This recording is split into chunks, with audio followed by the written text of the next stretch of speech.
Bonjour, bienvenue dans le rendez-vous politique des Indes radios Métro News et LCI. Aujourd'hui, nous sommes en direct de Bruxelles avec Daniel Cohn-Bendit. Bonjour. Bonjour. Député européen et coprésident des Verts au Parlement européen. Avec moi pour vous questionner Christophe Joly, rédacteur en chef de Métro News, et Frédéric Delpech, chef du service politique de LCI, qui interviendront en duplex depuis Paris. Et puis nous aurons aussi les questions des radios qui nous viendront de différents endroits de France. Bref, ce sera une émission interactive et variée, puisqu'on va parler de nombreux sujets qui font l'actualité, à commencer par celle du Parlement européen, où nous sommes. La semaine dernière, celui-ci a fait parler de lui en refusant d'entériner la proposition de la Commission qui voulait interdire la pêche en eau profonde, une technique dénoncée par les scientifiques pour ses ravages sur l'environnement, la biodiversité. Est-ce que vous dites, Daniel Cohn-Bendit, comme d'autres écologistes, que c'est une victoire des lobbies sur l'écologie ? Oui, c'est une victoire des lobbies et c'est une victoire de la bêtise des socialistes. Surtout des socialistes français. Des Français, ah oui. Absolument. Je veux dire qu'il y a quand même quelque chose que j'arriverai jamais à comprendre. Vous l'avez dit vous-même, tous les scientifiques disent que si l'on veut préserver les réserves de pêche, il faut interdire cette forme de pêche en eau profonde. Il y a les Portugais qui font d'ailleurs ça un peu autrement, et que les socialistes français, simplement pour défendre les 25 bateaux qui existent en France, qui font de la pêche profonde, je n'arrive pas à le comprendre. Vous dites les socialistes français, en fait c'est le gouvernement français, c'est ça Non, au Parlement européen, si les socialistes français avaient voté avec nous pour la proposition de la Commission et le compromis, eh bien, la pêche en eau profonde serait interdite aujourd'hui. D'accord, oui, les députés européens socialistes français, sachant que le gouvernement, Frédéric Cuvillier, était lui aussi ancien maire de Boulogne, ministre de la Pêche, monté au créneau sur ce sujet. Oui, c'est les lobbyistes au pouvoir. Les lobbyistes au pouvoir, bon. Bah oui, c'est comme ça, c'est la vie. Bah oui, qu'est-ce que vous voulez que je vous dise ? Mais vous savez, il y a même des régionalistes chez nous, d'ailleurs, ou des Verts, qui ont voté aussi pour la pêche profonde. Je veux dire, il y a une réaction de Pavlov, c'est-à-dire que quand on touche à quelque chose qui vous touche de près, vous n'arrivez plus à réfléchir. Et les écologistes français, vous trouvez qu'on les a pas assez entendus là-dessus, notamment Europe Écologie, les ministres ? Non, on n'a pas arrêté de faire un ramdam, mais surtout on a... Les députés européens. Et surtout on a essayé de monter une coalition pour avoir une... On a presque réussi. Non, on a fait notre boulot. Alors, autre question d'actualité européenne, celle de l'union bancaire. Le principe est de créer au niveau européen une autorité chargée de décider du sort des banques menacées de faillite. L'Allemagne a longtemps bloqué. Aujourd'hui, à la veille de la finalisation de cet accord, à la fin de la semaine, lors du sommet des chefs d'État, on entend deux discours. Certains disent super, on a réussi à faire avancer une gouvernance européenne, et d'autres disent pas du tout. L'Allemagne, qui redoute de payer pour les pays plus fragiles, finalement a vidé l'accord de sa substance. Vous choisissez quelle version ? C'est comme toujours dans ces cas-là, c'est entre les deux. Alors c'est vrai que l'Allemagne a longtemps bloqué pour les raisons que vous avez évoquées, et deuxièmement que dans l'accord qu'il y a aujourd'hui, les fonds de résolution, c'est-à-dire de soutien, sont nationaux. Et à partir de là, évidemment, l'Allemagne a imposé sa vision nationale par crainte justement de devoir financer les banques en difficulté qui ne sont pas allemandes. Donc, en fait, c'est une solution non européenne, très nationaliste, qui a été imposée par l'Allemagne. Alors, l'Allemagne le dit parce que, en fait, les traités ne permettaient pas autre chose. Ce que d'autres remettent en cause. Donc, il y a un débat juridique et derrière ce débat juridique, il y a une conception assez nationale du gouvernement allemand qui a imposé sa vision des choses, d'ailleurs, à une série de gouvernements, dont le gouvernement français. Oui, donc c'est plutôt un échec quand même. Vous dites, je suis entre les deux, vous êtes plutôt... C'est un échec parce qu'il y a un début quand même de surveillance bancaire qui va dans la bonne direction. D'accord, donc c'est pas tout à fait un échec. Voilà. Alors, deux exemples quand même avec un point commun. C'est un peu la version à minima qui l'emporte. Chaque pays défend ses intérêts. Vous qui êtes un Européen convaincu, ça vous donne pas le blues, tout ça ? Ça veut dire, les Blancs, tant qu'on arrivera, ce genre de décision, cas des décisions ou à l'unanimité, ou quand on voit que quand même le fonctionnement est un fonctionnement intergouvernemental où ce sont les gouvernements qui décident et non pas des structures, disons, communautaires ou fédéralistes, ça serait un Parlement européen de décider et une deuxième chambre à décider d'un autre côté qui serait le Sénat européen. Tant qu'on n'arrivera pas à ça, eh bien, on sera toujours bloqué par des positions nationales. Donc, ce qui me donne le blues, c'est la structure de l'Europe aujourd'hui. D'accord, c'est la structure, c'est pas finalement, vous disiez tout à l'heure les socialistes français, c'est pas tant les socialistes français que la structure de l'Europe, en fait, alors. Oui, mais là, c'est les socialistes français parce qu'au Parlement, ils avaient la possibilité de basculer dans l'autre sens. D'accord, en tant que parlementaire. Alors, on va continuer avec Frédéric Delpech, chef du service politique de LCI en duplex depuis Paris, pour vous faire réagir, Cohn-Bendit, à deux autres questions d'actualité qui concernent un peu moins l'Europe, quoique ça, c'est en train de changer. Oui, bonjour Daniel Cohn-Bendit. Bonjour. On vous a peu entendu encore depuis le début de l'intervention en Centrafrique française. Alors quel bilan vous pouvez dresser 10 jours après cette intervention décidée par François Hollande? Est-ce que c'est une intervention dont les buts de guerre vous paraissent justes, vous paraissent flous, au contraire, ou est-ce que c'est une intervention qui vous paraît totalement légitime? Et puis deuxième question, et on y reviendra bien sûr, mais est-ce que la France n'est pas un peu seule dans cette affaire? Alors, premièrement, je suis persuadé que l'intervention est légitime, que on ne peut pas toujours rappeler le Rwanda ou la Bosnie, et quand on se trouve devant une situation qui peut en fait devenir le Rwanda ou la Bosnie, de traîner les pieds, on n'est pas sûr, on ne sait pas. Oui, à un moment, il faut décider. Et vaut mieux éviter le pire en intervenant parce que la situation était vraiment dramatiquement dangereuse en Centrafrique. Donc ça, c'est une bonne chose. Alors le but de l'intervention, c'est vrai, tous ceux qui critiquent et qui disent bon, c'est pas très bien, il n'y a pas de gouvernement, ils ont raison. Mais est-ce que parce qu'il n'y a rien qui puisse après assurer l'après, on laisse les gens se faire massacrer? Parce que c'est ça les conséquences. Il n'y avait pas d'autre possibilité.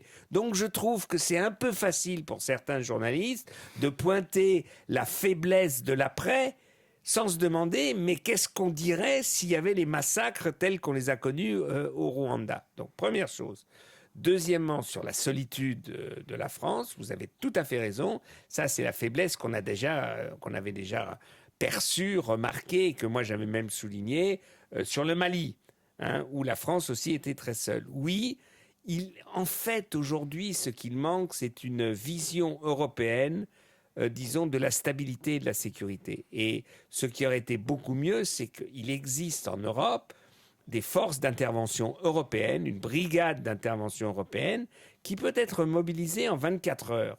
Et c'est vrai que ça aurait eu une autre gueule si c'était la brigade d'intervention européenne ou la brigade franco-allemande qui serait intervenu ou au Mali ou en Centrafrique. Alors vous parlez là effectivement de manque de vision européenne, mais en l'occurrence, la France qu'elle réclame avant tout, c'est visiblement une aide financière pour cette opération en Centrafrique. Et c'est ce que va demander le gouvernement au sommet européen de Bruxelles en fin de semaine. Est-ce que vous comprenez les réticences, par exemple, de l'Allemagne à octroyer cette aide financière à la France? Non, l'Allemagne va payer, enfin les Européens vont payer. Je crois que là, il n'y a pas de problème. Vous êtes sûr? Oui, certain. Et qu'est-ce qui vous fait dire que les Européens vont payer aussi facilement? Parce qu'ils savent très bien qu'il fallait intervenir et qu'ils savent très bien que maintenant, ce qu'on appelle en bon français burden sharing, donc de supporter, de mettre sur toutes les épaules une intervention nécessaire, sera décidé par le Conseil européen. Est-ce que pour vous, la posture de chef de guerre de François Hollande lui réussit mieux sur ce terrain-là que, par exemple, sur un terrain plus intérieur? Alors, il y a 2-3 jours, comme de temps en temps, enfin pas de temps en temps, tous les matins je suis sur Europe, j'avais entendu d'une journaliste d'Europe, Caroline Roux, une très bonne intervention. Ce qui est frappant avec Hollande, c'est quand il parle du Mali, où il a dit c'était le plus beau jour de ma vie. Politique. Le plus beau jour politique de ma vie. Oui, politique, de ma vie politique, pardon, évidemment. Vous avez raison de souligner, on ne va pas rechercher les autres choses. Ou même quand il agit en Centrafrique, où il est ému, quand il est devant les deux corbillards donc, qui étaient devant lui en Centrafrique, il est touchant, il est sincère, il y a de l'émotion. on se dit, il fait passer quelque chose, il fait passer un message. Et quand il parle en France de la situation économique, financière, politique, il est un technocrate froid qui vous fait un peu froid dans le dos. Donc, je veux dire, il y a comme ça deux François Hollande et on n'arrive pas à comprendre pourquoi il n'arrive pas à avoir un...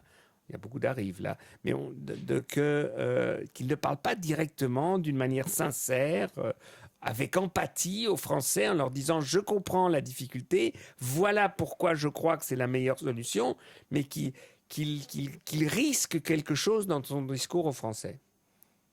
En tout cas, ce qu'on a noté, c'est que François Hollande n'a pas hésité, alors on va passer à un autre sujet, à recadrer son Premier ministre sur un dossier qui commençait à mettre le feu aux poudres en France lorsqu'il était en Guyane, donc François Hollande, ce week-end, à savoir le fameux rapport sur l'intégration et sur l'immigration qui a été publié sur le site de Matignon. Est-ce que vous avez lu ce rapport? Est-ce qu'il vous a choqué comme une bonne partie de la classe politique française? Alors, deuxièmement, j'en ai lu que des extraits, mais moi, ça ne m'a pas choqué. Ne pas choquer, ça ne veut pas dire je suis d'accord ou pas d'accord.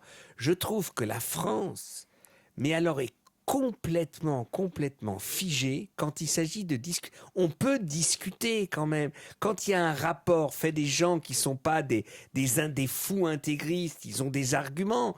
Peut-être qu'ils se trompent, donc on peut discuter cet argument. Mais la réaction du monde politique, de l'UMP ou même de Hollande directement, c'était « halte là, la laïcité va être brûlée », ce qui est complètement ridicule, vous savez, hein, entre nous. L'Allemagne a une autre conception de la laïcité que la France. Ma femme était enseignante. Dans ses classes, il y avait des petites filles avec des foulards. Est-ce qu'aujourd'hui, l'Allemagne est au bord de l'implosion ?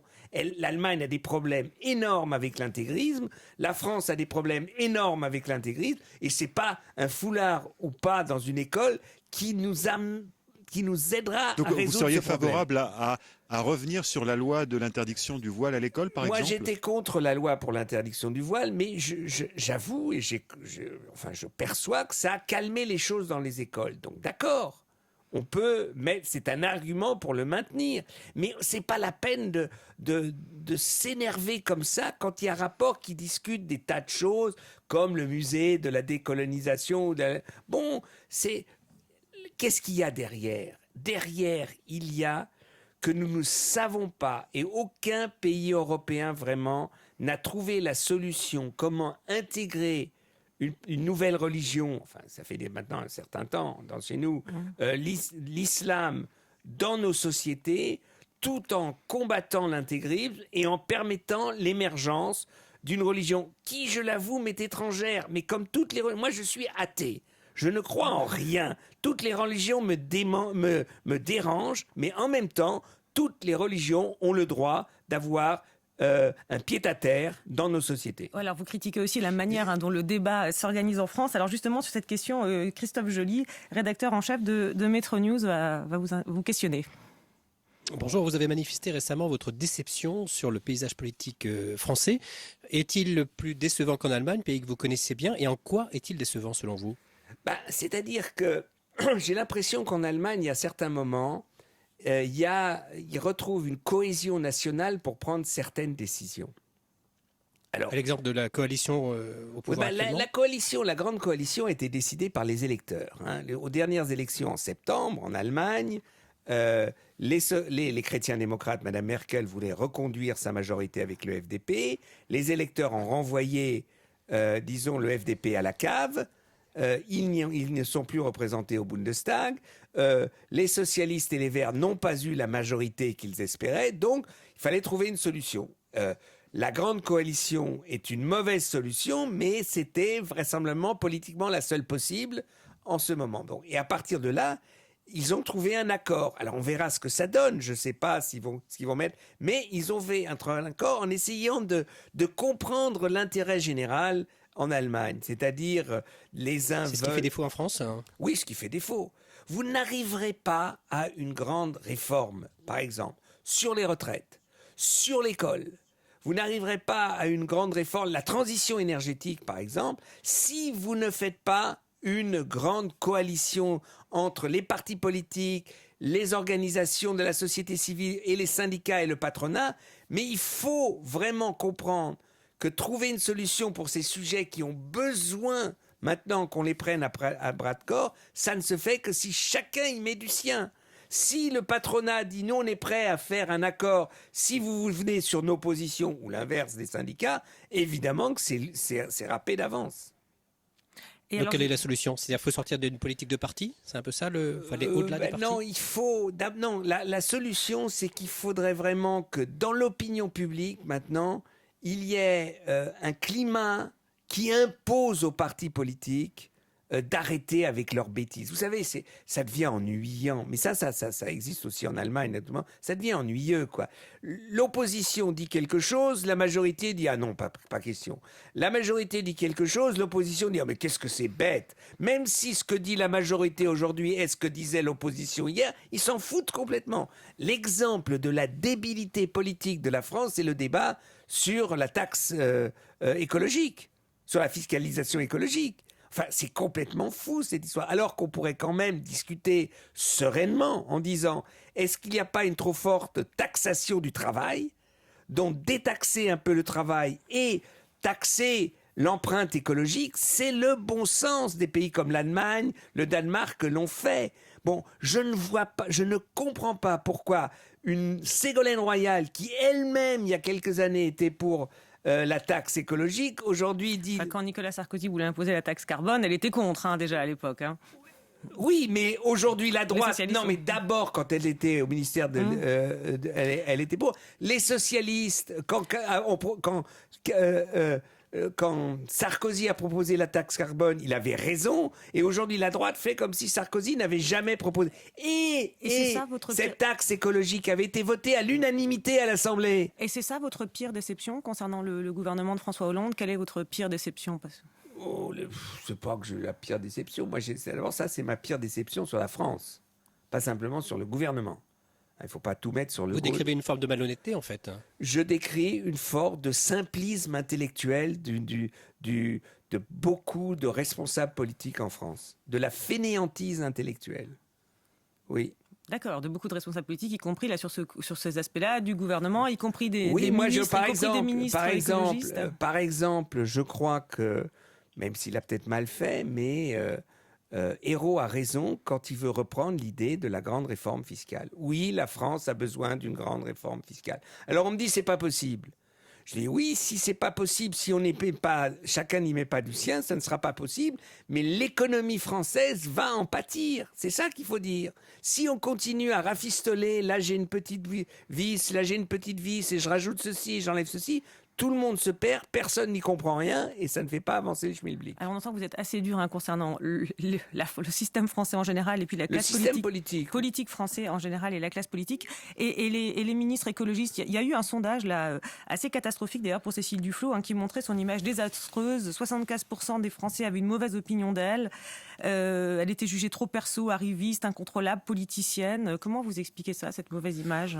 Moi je crois que disons depuis la présidentielle, Europe Écologie a raté une occasion en or. Quand on reprend l'histoire de l'écologie politique, alors pas en remontant au calendrier grec et en remontant à Dumont, mais quand on reprend depuis les dernières européennes où on a fait quand même près de 17%, et qu'on a levé un espoir, enfin peut-être une force politique va pouvoir émerger. Le score record d'Europe Écologie, aux dernières européennes. Mais où on a l'espoir que quelque chose puisse émerger, une autre force politique, de faire un peu la politique autrement, et que vraiment ça a été la cata après, on n'a pas réussi, on a été incapable, je dis on parce que sûrement que moi aussi, j'ai pas été capable, même en critiquant... Oui, mais là c'est elle, pour le coup, qui est impopulaire aujourd'hui. Mais c'est elle qui est populaire parce que c'est elle qui était avec les Verts responsable du fait qu'Europe Écologie se soit effondrée de telle sorte. Elle prend des coups,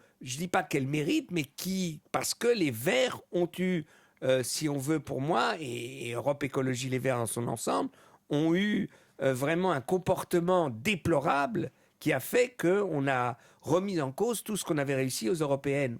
Alors après, il y a eu l'erreur collective commise pour les présidentielles de ne pas choisir Nicolas Hulot, qui aurait été d'abord compréhensible. Ça aurait été pas mal déjà d'avoir un candidat compréhensible. Eva Joly ne l'était pas. C'est ce que disait tout le monde. C'est ce que disait tout le monde. Et donc, et puis après, on sait, ça a continué comme ça. Et aujourd'hui? Aujourd'hui, moi, je trouve qu'au moins, là, ils ont trouvé une liste pour les européennes qui est équilibrée, où ils n'ont pas fait de bêtises, au contraire de tous les partis politiques en France. Écoutez, vous voulez m'expliquer pourquoi l'UMP veut mettre de côté Danjean pour Madame Morano, qui n'a rien à cirer du Parlement européen? Oui, qui serait tête de liste dans l'Est, oui. Ouais, Alliot-Marie, et repoussant derrière Alain Lamassoure, qui est quand même président de la commission budget au Parlement européen. Chez les socialistes, vous avez le premier secrétaire qui n'a vraiment pas le temps d'aller à Strasbourg, à Bruxelles, qui doit être tête de liste en Ile-de-France. On comprend rien. On comprend rien. Vous voulez dire que les partis politiques français ils font tout se figent de l'Europe? Absolument. Mauvaise stratégie, se figent de l'Europe. Absolument. Ils font tout. À part Europe Écologique a bien fait, ça a été difficile. Oui, parce que justement, j'allais vous dire, il y avait quand même José Bové a failli ne pas être investi. Du moins, il y a eu des doutes. Michel Rivasi, député sortante dans le Sud-Est, était en concurrence. Vous avez raison. Aussi par quelqu'un qui avait soutenu mais Emmanuel seulement, Cos. à la différence des autres, ils sont tête de liste. Ils sont, au final. Au final. Donc, je ne dis pas que ça a été facile. Je dis qu'ils ont la raison l'a emporté. Alors qu'à l'UMP, quand on prend Madame Morano, la raison ne l'a pas emporté. Quant au Parti socialiste, on met Vincent Peillon, que j'aime bien. Mais il est ministre. Qu'est-ce que ça veut dire qu'au cas où il doit être tête de liste, qu'il soit sur la liste, d'accord. Mais pourquoi tête de liste alors qu'il est ministre? J'ai déjà dit Harlem Désir, que j'aime bien. Mélenchon, il s'engueule avec le Parti communiste à cause d'une liste d'union pas au premier tour à Paris. Mais qu'est-ce que ça a à voir avec l'Europe? Rien. C'est des petites questions de pouvoir. Mélenchon, Madame Le Pen, au Parlement européen, 3 jours par mois, c'est un emploi fictif.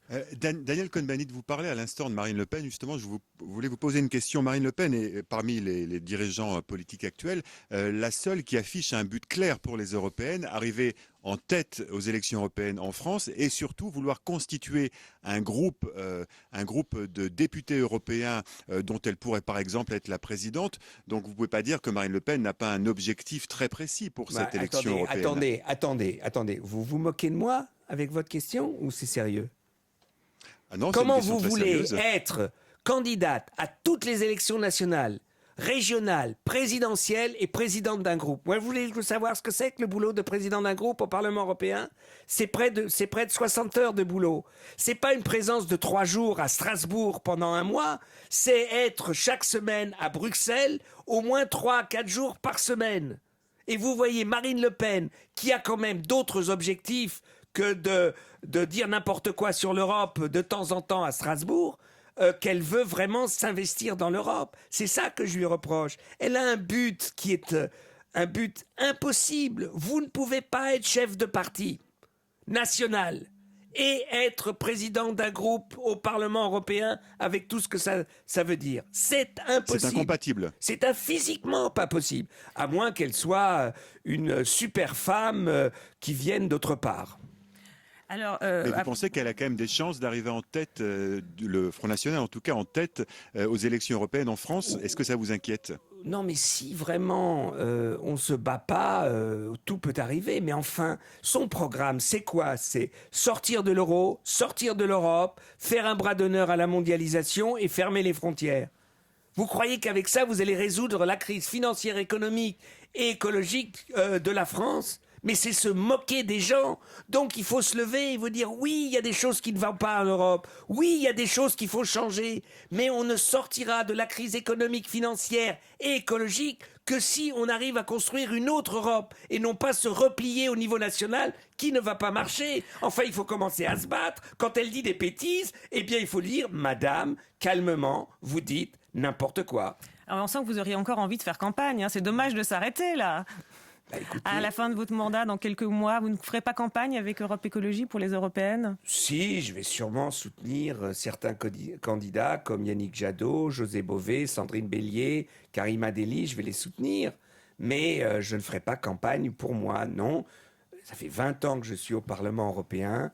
je veux pas mourir comme une momie au Parlement européen, ne pouvant plus bouger sur une chaise roulante, en ânonnant des choses. Non, je trouve qu'à 69 ans, on peut s'arrêter d'être député européen. On peut se battre pour l'Europe, pour faire ça. sans Alors, être attendez, député. Pour ceux qui nous rejoignent, nous sommes toujours en duplex de Bruxelles avec Daniel Cohn-Bendit et à Paris aussi avec Christophe Joly, rédacteur en chef de Metro News. Alors justement, donc après la retraite politique, vous voulez apporter Non, quelque chose à la société. attendez. La retraite en tant que parlementaire. La vie politique, D'accord, alors- ce n'est pas simplement être parlementaire. Par exemple, Alors si justement, vous êtes vous voulez apporter rédacteur quoi en chef, vous vous considérez comme une personnalité politique. À voir. Silence, Donc, un grand concrètement, vous voulez apporter D'accord. quoi Tout à votre honneur. La réflexion, tout à votre honneur. vous voulez apporter quoi concrètement à la société une fois que vous ne serez plus élu? Je vais Quelle est votre continuer. contribution? Oula, c'est une question d'envergure. Écoutez, je vais continuer à me battre, par exemple, pour l'Europe. Je vais, je sais pas, je ferai partie de cette fameuse société civile qui intervient au nom pour l'intérêt général européen. Bon, et alors quand vous Très bien. voyez, comme ils sont en duplex, on ne les C'est voit dit. pas, on ne sait pas s'ils veulent réagir. Alors l'idée qui a fait le succès d'Europe Écologie, à savoir l'ouverture à la société civile, elle semble faire ses preuves. De plus en plus, cette société civile, elle est présente dans les mouvements, elle dépasse les syndicats, les bonnets rouges, les pigeons, etc. C'est étonnant d'ailleurs, et on voit même quand, dans les mouvements écologistes, la nouvelle donne, lancée par Pierre Laroutouru, ex-PS, est aussi un peu sur ce côté... Ex-Europe Écologie. Et ex-Europe Écologie. Il est le champion du monde des ex.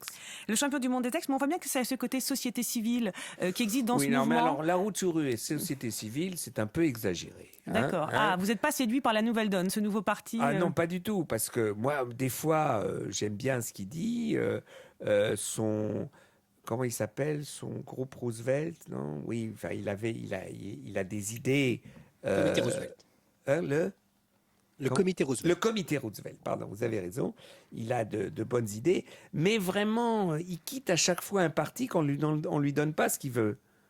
Il avait quitté Europégie, il avait fait une liste, c'était une idée intéressante avec Stéphane Hessel. Seulement, il aurait dû s'en douter que les gens n'ont pas voté pour lui, mais pour Stéphane Hessel. Ça peut arriver dans la vie, et qu'une fois que Stéphane Hessel n'est plus là, c'est vrai qu'il n'a pas eu en fait le poste qu'il voulait au Parti socialiste. C'était un peu la même chose à Europe Écologie. Quand il n'a pas eu le poste qu'il voulait, c'est-à-dire être député à l'Assemblée nationale, eh ben, il est parti voir autre part. C'est son droit. Mais alors de dire que Laroutouru, maintenant, c'est la nouveauté de la nouveauté, c'est la société civile, je D'accord, serais plus prudent. Parce qu'on voit certains anciens de LV qui vont, d'Europe Écologie qui vont là-bas. Pour vous, c'est pas une alternative. Pour vous, l'avenir, ça reste en ELV. Vous avez une députée qui a rejoint Laroutouru, Inch'Allah, et que tout aille bien pour eux.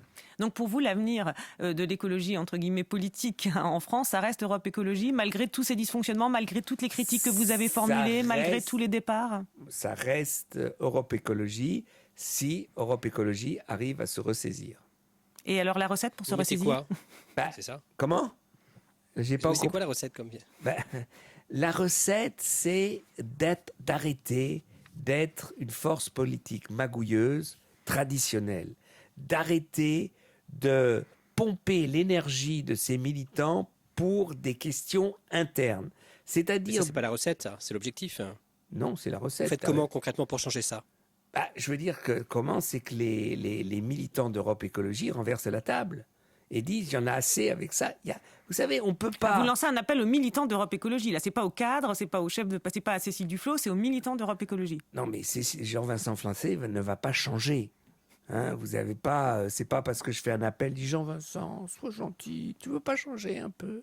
Arrête avec tes magouilles. Oui, je peux le dire quand même, mais ça va pas, je crois que ça va pas changer quoi que ce soit. Non, il faut que les militants, mais c'est vrai que je sais pas, c'est pour ça que je suis parti. Je veux dire, moi j'en avais assez. D'ailleurs, c'est vrai que les partis politiques m'ennuient profondément. D'accord, Christophe Joly? Est-ce qu'il y a un parti exemplaire? Non. Aucun ne trouve grâce Non. à vos yeux. À mes yeux, non, je trouve aucun. Vous savez, regardez l'histoire quand même. Le Front de gauche met des grandes affiches en France en disant « Prenez le pouvoir ». Qu'est-ce qu'il y a comme photo dessus? Mélenchon. Donc il faut une affiche où dit aux gens, prenez le pouvoir pour me le donner à moi, Mélenchon. Ça, c'est typiquement la maladie du présidentialisme en France. Et le comportement de Hollande à l'Élysée, c'est la maladie du présidentialisme en France. Comme celui... Donc il faut dépersonnaliser la politique. Pas dépersonnaliser, mais arrêter de structurer la politique comme une pyramide. C'est un appel pour la 6ème République, ça. C'est pas moi qui vais dire il faut dépersonnaliser la politique. Vous diriez, il est un peu gonflé, lui. Alors, il est vraiment gonflé. Non, mais c'est tout le pouvoir aux personnes. C'est qu'à partir du moment où une personne réussit, eh bien, on lui donne tout le pouvoir et on ne sait plus faire autrement. C'est-à-dire que j'ai l'impression, moi, ce que je trouve triste quand même, j'ai l'impression que Hollande, qui voulait être un président normal, est un président enfermé à l'Élysée. Vous savez, il existe un président normal dans le monde. C'est qui? Mujica en Uruguay. Le type continue à... L'exemple un peu lointain quand même. Hein. Oui, mais dans le monde d'aujourd'hui, de la mondialisation, c'est facile d'aller en Uruguay.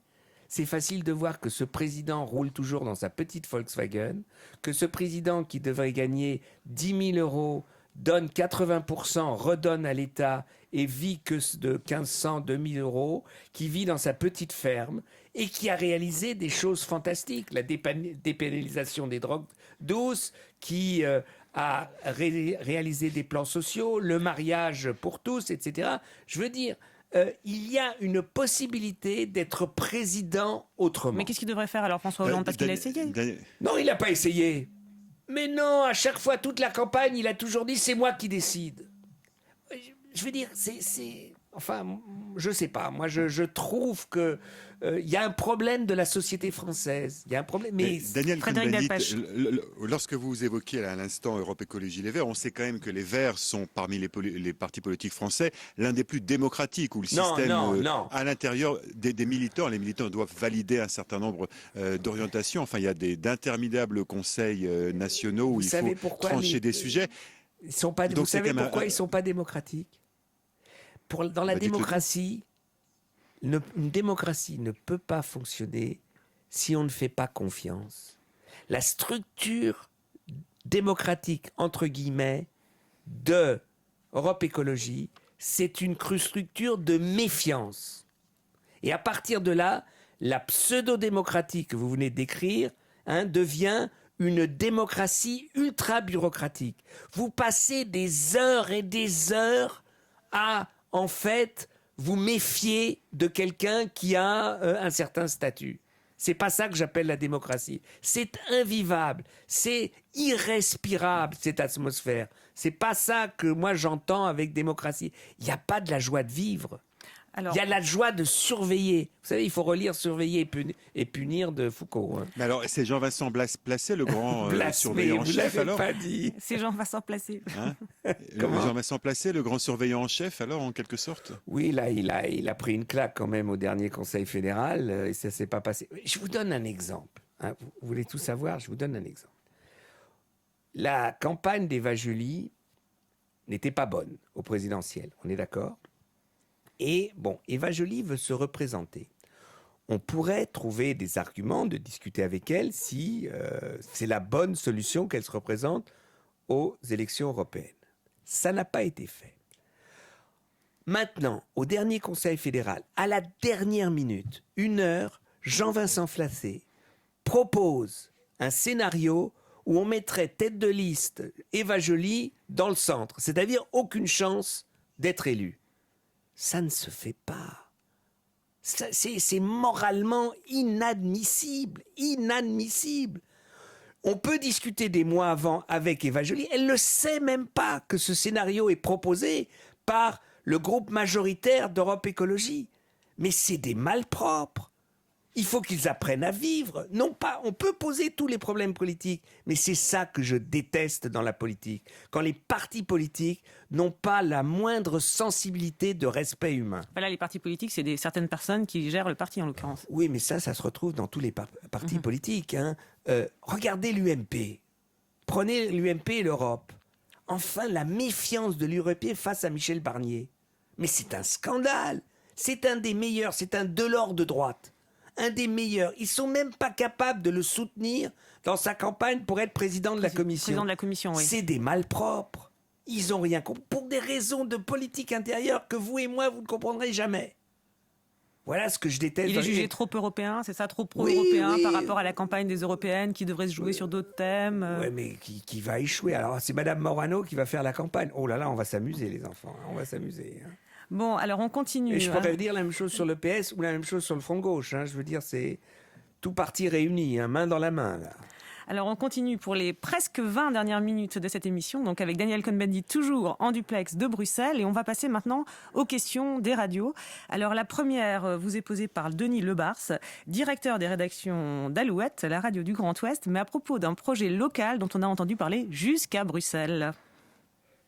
Daniel Cohn-Bendit, Jean-Marc Ayrault semble déterminé à mener à son terme le projet d'aéroport à Notre-Dame-des-Landes, au nord de Nantes. Quel message voulez-vous adresser au Premier ministre à ce sujet ?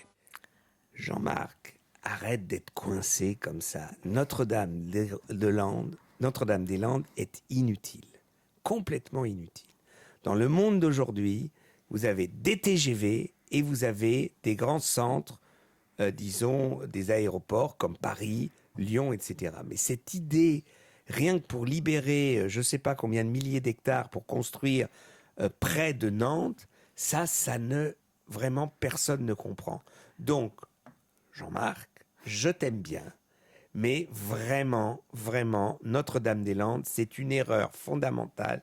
Vous en avez assez commis, ce gouvernement, pour ne pas en commettre une autre erreur de plus. Pourtant, il est bien parti pour se construire cet aéroport. Les travaux vont démarrer. Les recours qui ont été déposés, notamment sur la sauvegarde des zones humides au Parlement européen, à la Commission européenne, n'ont pas abouti. Oui, mais il faut sauver les petites bêtes maintenant. C'est-à-dire que vous devez aller trouver toutes les petites grenouilles et tout ça et les transposer autre part. Ça va mettre des semaines.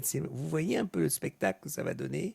3000 policiers surveillant une vingtaine de personnes qui sortent les petites bêtes. Oui, pour sauver, j'explique, c'est pour sauver effectivement ces zones humides, que si on détruit des zones humides, il faut en créer d'autres. Et ça devait être surveillé par l'Europe. Mais bon, pour l'instant, il n'y a pas eu d'envoi de mission européenne. La Commission européenne menée par M. Barroso est une commission trouillarde qui là fait le jeu du gouvernement français. Elle a eu peur de Jean-Marc Ayrault, la Commission ? Pas peur, mais elle dit que ce n'est pas un problème important, parce que c'est vrai aussi que la Commission européenne peut être aussi bête à un moment qu'un gouvernement d'un autre pays. Je veux dire, c'est pas la panacée nationale de ne pas toujours comprendre les choses. Il y a un an, vous disiez jamais il n'ouvrira cet aéroport. Vous pensez qu'il n'ouvrira pas ? Oui.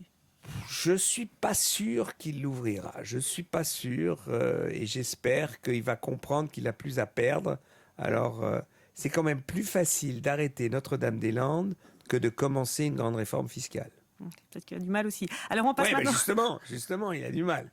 On passe maintenant à la deuxième question à propos d'un autre projet local controversé, moins connu celui-là. Elle est posée par Anaïs Sanz d'Active Radio à Saint-Étienne. Bonjour Monsieur Cohn-Bendit. Alors voilà un sujet qui agite le microcosme politico-médiatique dans le département de la Loire. Depuis des années, voire des décennies, il s'agit du projet autoroutier A45 qui prévoit de relier Saint-Étienne et Lyon afin de désengorger l'actuel A47 complètement saturé aux heures de pointe. Le projet a été déclaré d'utilité publique en 2008. Il a été élevé au rang de priorité nationale par la commission Mobilité 21 lancée par le gouvernement pour hiérarchiser justement les grands projets d'infrastructure en France. La section locale d'Europe Écologie Les Verts est opposée à la construction de cette nouvelle autoroute. Elle prône plutôt pour la modernisation du réseau ferroviaire entre les deux villes et le réaménagement de l'actuel A47. Alors, êtes-vous pour ou contre la création de nouvelles autoroutes en France ? N'y a-t-il pas des cas où les enjeux économiques doivent l'emporter sur les enjeux environnementaux ? Avec cette nouvelle autoroute, Saint-Étienne pourrait regagner en attractivité, elle qui paie le prix fort de la concurrence lyonnaise depuis plusieurs années. Alors, d'abord, sur cette autoroute, j'en sais rien. Donc, ça serait un peu idiot de ma part de dire... Sur la philosophie générale. Mais oui, je vous dis deux choses. Je suis sceptique quand vous dites que c'est l'autoroute qui pourrait redorer le blason de Saint-Étienne. Là, c'est plutôt, il faudrait trouver un nouveau Platini pour redonner le blason de l'équipe de foot, redorer le blason de l'équipe de foot. Ça serait peut-être plus efficace. Vraiment, blague à part. Je crois que de moderniser la liaison ferroviaire, c'est juste. Maintenant, est-ce qu'il faut vraiment être partout et toujours contre Une autoroute, ça, vous avez raison, c'est un peu dogmatique et idéologique, mais me prononcer, j'ai aucun élément, ça serait vraiment de ma part pas très, très juste et sympa. Alors on passe maintenant à un sujet que vous connaissez sans doute mieux, l'EPR de Flamanville, avec un nouveau rebondissement et une question de Célia Carade de Tendance Ouest. L'autorité de sûreté nucléaire vient de publier une mise en demeure envers EDF qui pointe de nouveaux problèmes de sécurité du personnel sur le chantier de l'EPR de Flamanville dans la Manche. Le système de levage des pièces du futur réacteur de 3e génération n'est pas conforme. Il ne bénéficie pas, par exemple, de système d'arrêt d'urgence. Pour le moment, EDF assure que le planning du chantier ne sera pas impacté. Mais est-il encore temps, selon vous, de stopper ce chantier qui doit coûter 8,5 milliards d'euros et qui a déjà connu de nombreux retards? Qu'en est-il également des ministres verts présents au gouvernement? Attendez-vous une réaction de leur part? Alors, vous avez plusieurs questions. D'abord, oui, si vous savez, l'exemple de Flamanville, c'est exactement l'exemple de l'EPR en Finlande, qui a maintenant 6 ou 7 ans de retard, qui a triplé de prix, et vous dites 8 milliards, l'EPR de Finlande en est à 9, et donc Flamanville arrivera à 9 milliards. Ça, c'est écrit dans les textes. Maintenant, est-ce qu'on peut l'arrêter encore? Oui, sûrement. Mais on ne peut l'arrêter que si vraiment on se pose la question du futur de la filière nucléaire en France. Et ce débat-là n'a jamais vraiment eu lieu. Donc le problème, c'est pas arrêter ou pas Flamanville, c'est Madame Merkel, après Fukushima, de droite, a eu la lucidité et le courage de dire « je me suis trompé ». Et on doit arrêter la filière nucléaire. Ça va mettre 30 ans, mais maintenant, il faut réorienter tout notre mix énergétique. La France ne le veut pas. À partir du moment où vous n'avez pas une décision de réorienter le mix énergétique, il vous sera difficile d'arrêter Flamanville. Donc c'est cette décision qu'il faut prendre. Les ministres écologiques, évidemment qu'ils en discutent. Mais le problème des ministres écologiques, c'est que vous avez 70% des Français qui votent pour des partis qui sont pro-nucléaires. Si vous prenez le Parti communiste français, alors à exception de Mélenchon qui dit qu'aujourd'hui il compte, mais quand même le Parti communiste qui est la plus forte, la force politique la plus grande dans le front de gauche est pour le nucléaire. Le Parti socialiste majoritairement, l'UMP, Madame Le Pen et tout ça. Enfin, si les ministres verts, les écologistes se font pas entendre, c'est sûr qu'on n'entendra aucune voix. Mais ils se font entendre. Le problème... Pas dans les médias, ils se font entendre discrètement, parce qu'on ne l'a pas entendu. Oui, mais c'est pas aux ministres. Europe Écologie Les Verts le disent. Bon, tout le monde sait que Cécile Duflot et Pascal Canfin sont contre Flamanville. Bon, ils peuvent, comme des lutins, se réveiller tous les matins et sauter et dire « Nous sommes contre Flamanville, tous ensemble, tous ensemble ». C'est pas ça qui va changer. Le problème, est-ce qu'on arrive à mobiliser une partie de la société française pour dire « Arrêtez cette folie » qui nous amène dans le mur parce que on ne peut pas le financer. Ce qui est intéressant avec Flamanville, c'est que vous avez une quarantaine de réacteurs à renouveler en France dans les 20 prochaines années. À 9 à 10 milliards, parce que ça va augmenter, ça vous fait près de 200 milliards pour, en fait, continuer la filière nucléaire. Où est-ce que vous allez prendre l'argent? Et là, vous ne m'avez pas répondu à une question que vous ne m'avez pas posée, mais que je vais vous poser. Que vous allez vous poser. Ouais, que je vais me poser, voilà. C'est qu'est-ce qu'on fait des déchets nucléaires? Toute centrale il y a un site d'enfouissement, là, actuellement, qui crée polémique, d'ailleurs. Non, mais vous savez ce que c'est? Les déchets nucléaires, toute une centrale est un déchet nucléaire. Et c'est pour ça qu'au lieu de tergiverser sur Fessenheim, si les Français faisaient de la destruction de Fessenheim un modèle technologique qu'il pourrait être exporté dans le monde, nous sommes ceux qui savent justement démanteler des centrales nucléaires. Ça, c'est un projet qui rapporterait énormément de par le monde. C'est un meilleur savoir-faire à vendre. Alors maintenant, on passe à une question plus... C'est toujours ce qu'on demande aux Français, d'avoir enfin un savoir-faire à vendre. D'accord. Vous riez là-dessus, c'est quand même important. Non, bien sûr. D'accord. Je passais juste à la question suivante, plus internationale, 2 questions même, posées par Loïc Barrière de Radio Orient. sur un sujet complètement différent. Bonjour Daniel Cohn-Bendit. Quand le printemps arabe a commencé, on a fait des comparaisons avec la chute du mur de Berlin, parfois même avec mai 68.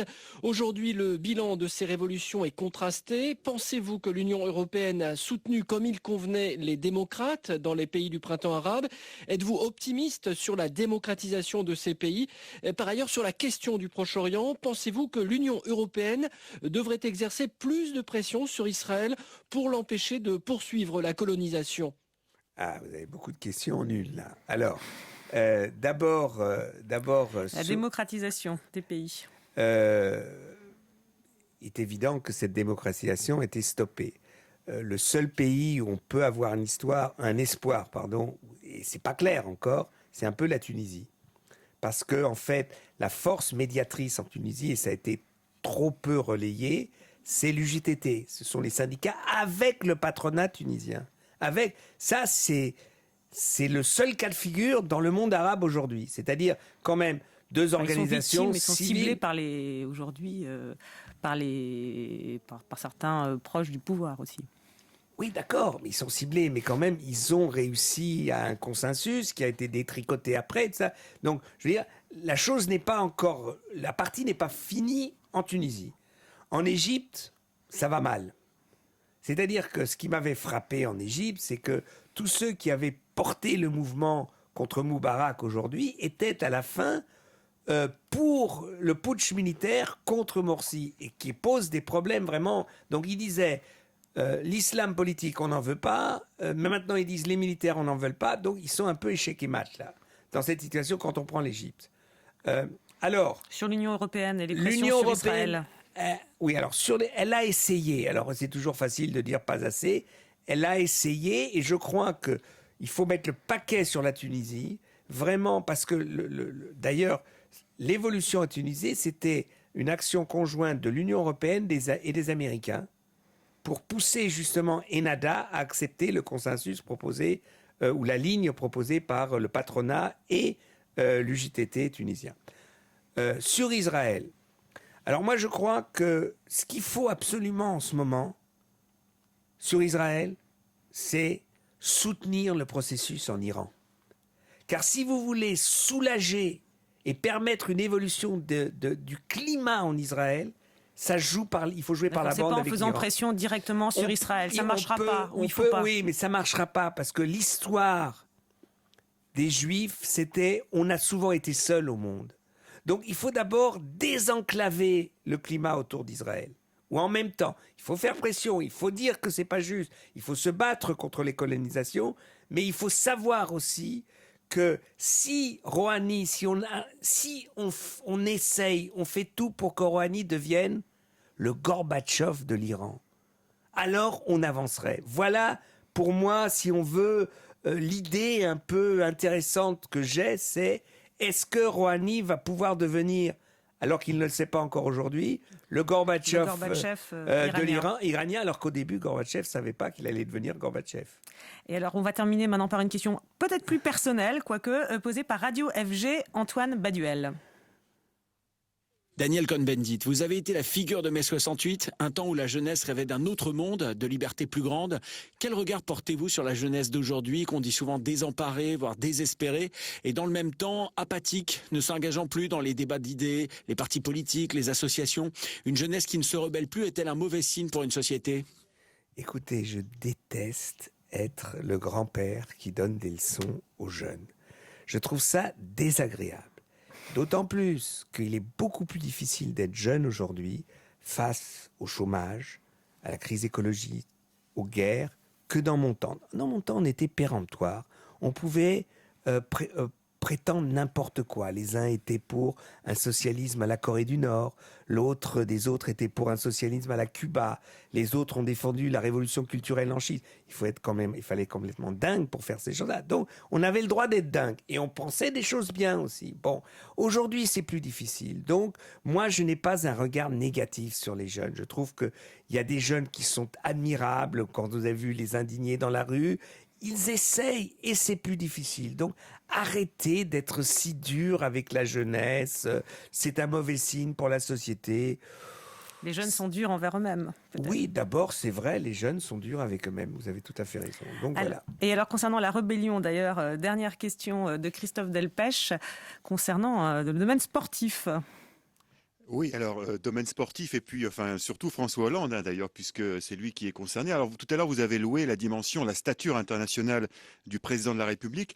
Est-ce que vous approuvez sa décision de ne pas aller à la cérémonie d'ouverture des Jeux Olympiques de Sotchi? Absolument, absolument. D'abord, j'ai dit la semaine dernière, même en Europe ou chez ma chronique, je saluais la décision du président allemand, M. Gauck, qui a commencé. J'ai salué la décision de Mme Reding, qui a continué.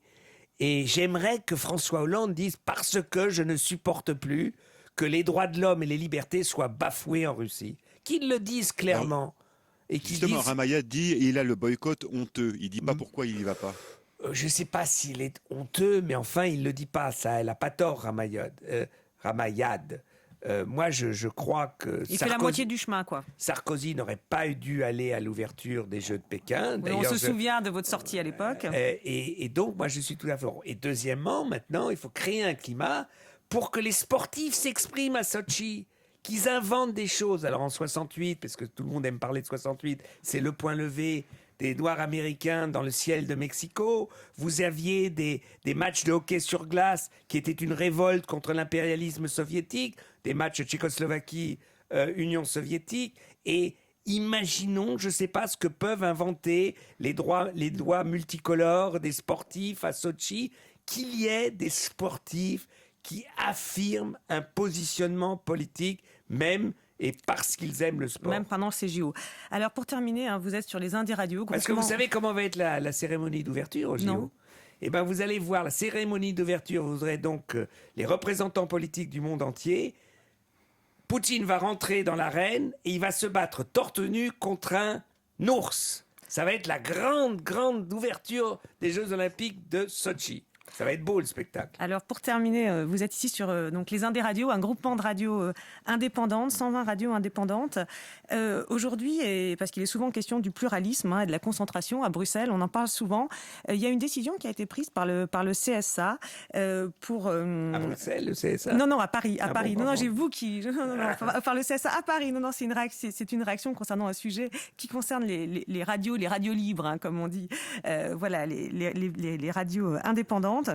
En fait, il y a en France des plafonds de concentration des groupes radio, voilà, pour qu'ils ne rachètent pas tous les réseaux. Et le CSA vient de changer le mode de calcul des populations couvertes, ce qui revient plus ou moins à augmenter les plafonds de concentration, mais sans étude d'impact, sans passer devant le législateur. Je voulais savoir ce que vous inspirait cette décision. Écoutez, si je comprends, qui est technique a priori, oui, mais, si je comprends finalement, ce que vous m'avez dit, je trouve que il faut le législateur ou le CSA doit donner de l'espace à ces radios, disons, vous les appelez les radios libres, des radios indépendantes. Voilà.